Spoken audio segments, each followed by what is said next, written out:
What's going on, everybody? Today we're going to be talking about green screens, and this is going to be more of a beginner's approach to using green screens.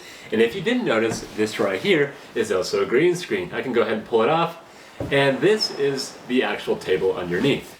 So, pretty cool stuff you can do with it. So if you're interested in learning more how to use them, what you can do with them, stay tuned. I'm going to break this out into 3 separate videos. I actually tried to put it all in one, but several segments were like 10 minutes long, so I thought it'd be better to put it into 3. So if you are looking to stream, or if you're looking to use CapCut or DaVinci, you can find the video you're looking for and not have to sift through a bunch of other stuff. So with that being said, let's get into it, and we're going to talk about how to use a green screen. Alrighty everyone, so this video is going to be about how to use green screen effects in DaVinci Resolve.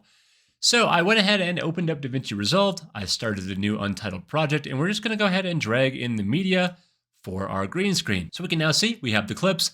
And for this one, I just decided we're going to do something where we're using a green screen on another object, a TV. And then I also recorded myself in front of a green screen so I can put myself on the TV. And what we're creating is a weatherman effect. So you're going to start with your base layer.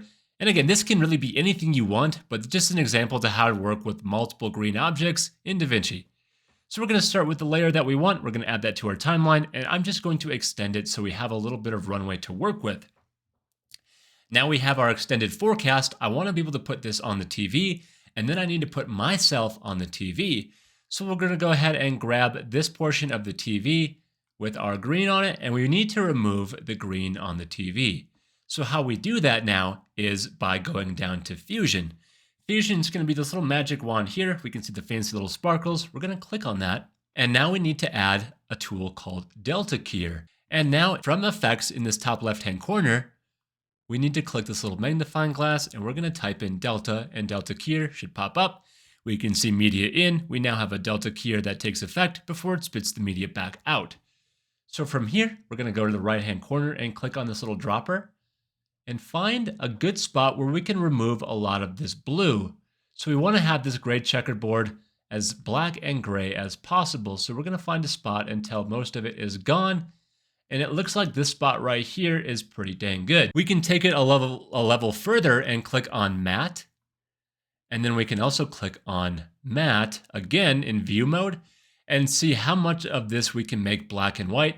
So we're going to drag the threshold up just a little bit until we can see those left-hand corner glare pieces disappearing. So now around 1.3, 1.4, a lot of that is gone. I still see a little in the top left. So we're going to keep going until about right here. That looks pretty good. So now we can go back to view mode, click on final result, and we see the checkerboard is pretty smooth. A small bit of that pumpkin, we could kind of fine tune it if we needed to, but let's go ahead and head back to our timeline.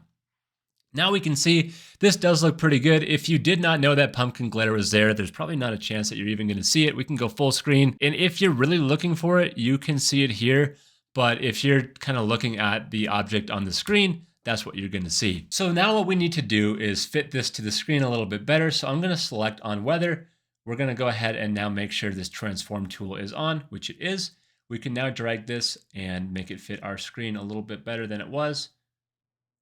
So this looks pretty good.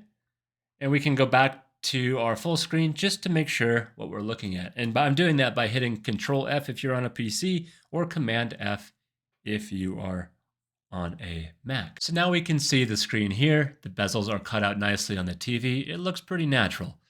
So now what I need to do is add myself on to this, and I'll go ahead and grab the clip where I'm talking as the weatherman. We can see me pointing to the weather here. So I'm going to go ahead and add that onto our timeline, and I'm just going to cut it so we have me on screen when we get started. So we'll go ahead and drag this over, and the same exact thing we just did, we want to go back to Fusion. We want to add this same Delta Keyer, so we're going to go ahead and put that back in, grab the eyedropper, and get rid of as much of the blue hue as possible. And I like to do the same exact thing. We're going to go back to matte. We're going to check matte, and making sure all of this kind of different color is all one solid piece of black, and that I am white.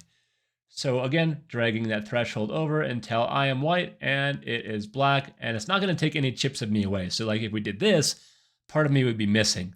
So we're going to go back to just where a lot of that gray on the screen is gone. So this is looking pretty good right here. We have a little bit of speckling, but I don't think that's going to be an issue.